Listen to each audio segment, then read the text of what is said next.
Hi, Jake with Diode Dynamics here. Today in the studio we've got a 2018 F-150. We're going to be replacing the stock halogen high and low beams with our United States designed and manufactured SL1 LED bulbs. Now it's a plug and play installation and should only take 20 to 30 minutes using basic hand tools. Let's get started. So to access your high and low beams, you'll remove 3 small screws as well as 1 rivet from the fender liner. You can do this using a basic handheld ratchet set.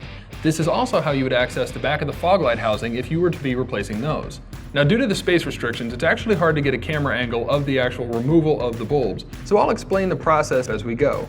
Once the dust cap's removed, you'll reach up, grab the high beam by the base and turn it counterclockwise to remove it. Now when pulling the high beam out, be sure to pay attention to the orientation of the tabs on the bulb itself, as this will make installation of your new SL1 high beams much easier. Place your new SL1 bulb into the socket and turn clockwise. Connect your Diode Dynamics connector to the factory headlight harness. Before sealing your headlight up, be sure to test your headlight as these are polar sensitive.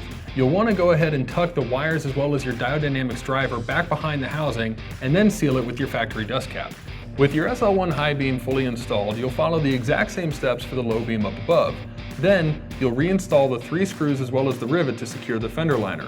Once that's complete, you'll follow the exact same steps on the other side to finalize your installation. With our new SL1 LED high and low beams installed, you'll enjoy more usable output at night and a modern LED appearance. For more information on our products, visit diodedynamics.com or use the dealer locator tool to find a dealer near you. Thanks for watching.